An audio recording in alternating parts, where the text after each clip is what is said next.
अस्सलामुअलैकुम नाज़रीन, मैं हूं आपकी होस्ट हरीम बेग और आप देख रहे हैं अलखिदमत न्यूज। ब्रेकिंग न्यूज शामिल करते हैं इस्लामाबाद से। ब्यूरो चीफ इस्लामाबाद शहजादा मोहम्मद रफीक आबिद गहलन ने रिपोर्ट दी है कि वजीर आजम पाकिस्तान इमरान खान इस्लामाबाद में वफाकी काबीना के इजलास से खिताब कर रहे हैं। वीडियो मुलाहिजा फरमाएं। अच्छा जी, मैं ये जो जिस तरह का अभी सेनेट का इलेक्शन हुआ, मैं सबके सामने आज एक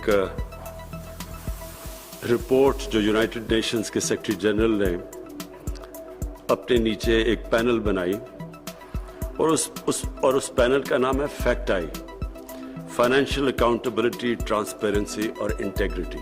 ये एक पैनल है। इसकी जो रिपोर्ट आई है ये आप सबके लिए बड़ा, यानी हमारे मुल्कों के लिए, गरीब मुल्कों के लिए, डेवलपिंग वर्ल्ड के लिए ये बड़ी खौफनाक रिपोर्ट है। इस रिपोर्ट के मुताबिक हर साल 1000 अरब डॉलर गरीब मुल्कों से इलीगली मनी लॉन्डर होके ये अमीर मुल्कों पे जाता है और ये टैक्स हेवन्स पे जाता है, जिस तरह जो ऑफशोर अकाउंट्स हैं। और जो टैक्स हेवन्स में गरीब मुल्कों का पैसा पड़ा हुआ है, चोरी का पैसा, वो 7000 अरब डॉलर है।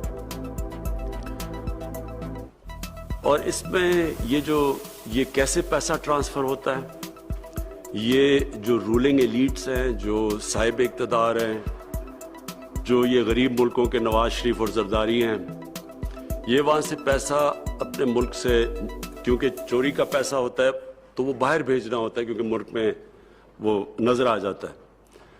तो वो जब वो मुल्क से पैसा बाहर भेजते हैं तो वो सारे वो इदारे, जो इदारे को चेक करना चाहिए ये चीज़ें मनी लॉन्ड्रिंग की और ये जो इलिसिट फाइनेंशियल फ्लोज है, उसको वो सारे इदारों को पहले वो कमज़ोर करते हैं।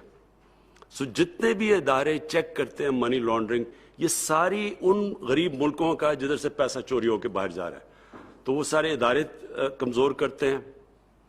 प्रोजेक्ट्स ऐसे लेके आते हैं, वो इसलिए नहीं कि मुल्क की ज़रूरत होती है, इसलिए कि उनमें बड़ी किकबैक्स होती हैं। तो mega projects with mega kickbacks, वो प्रोजेक्ट्स और वो किकबैक सारी बाहर ले जाते हैं, लोगों को मकरूज कर देते हैं, अवाम कर्जे में चली जाती है, वो कर्जे की कीमत अवाम महंगाई के जरिए फिर वो अदा करती है। और फिर दूसरी चीज़ ये क्या करते हैं, ये जो जब ये पैसा बाहर लेके जाते हैं, ये दूसरी चीज़ ये करते हैं कि ये फिर उस करप्शन को एक्सेप्टेबल बनाते हैं माशरे में, उसके लिए मीडिया को इस्तेमाल करते हैं। और मीडिया के अंदर फिर क्योंकि इनके पास करप्शन का पैसा इतना ज़्यादा आ जाता है, वो फिर इदारों के अंदर भी चलता है, हर इदारों में लोगों को खरीदते हैं, मीडिया के ऊपर चलता है, मीडिया हाउसेस पे चलता है, जो सबसे बड़ा डैमेज करती है कि उस कौम की मोरालिटी खत्म कर देती है, एक्सेप्टेबल कर देती है। करप्शन को बुरी चीज ही नहीं समझते।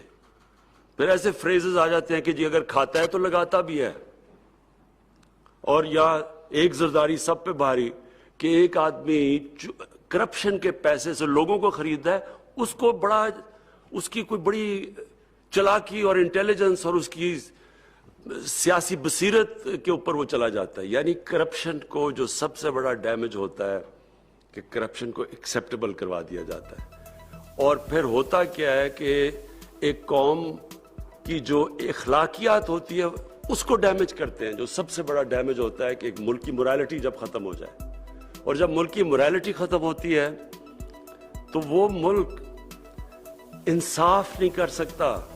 आपके पास मॉरल अथॉरिटी अगर नहीं हो, आप इंसाफ नहीं कर सकते।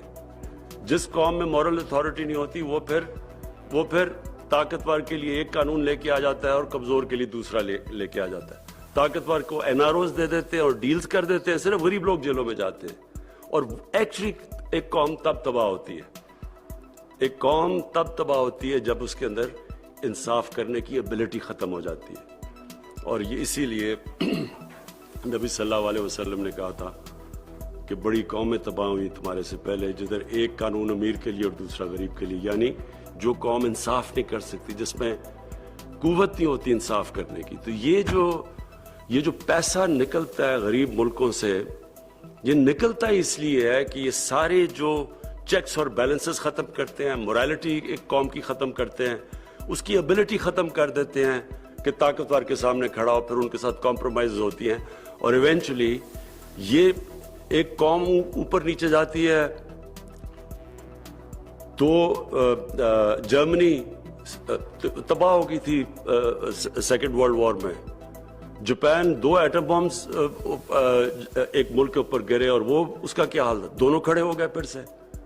تو قوم کھڑی ہو جاتی ہے, لیکن جب اس کی morality ختم ہوتی ہے, اور یہ سب سے بڑا یہ جو ایلیٹس کرتے ہیں, یہ جو ملک میں یہ جس طرح کہ ہم نے الیکشن میں دیکھا ہے, جو اوپنلی کہ پیسہ چل رہا ہے, سب کو پتا ہے, جو تماشا دیکھا ہے, تو اس سے جب اس کو ایکسیپٹ کر جاتی ہے قوم, اصل میں سب سے بڑی تباہی تب آتی ہے.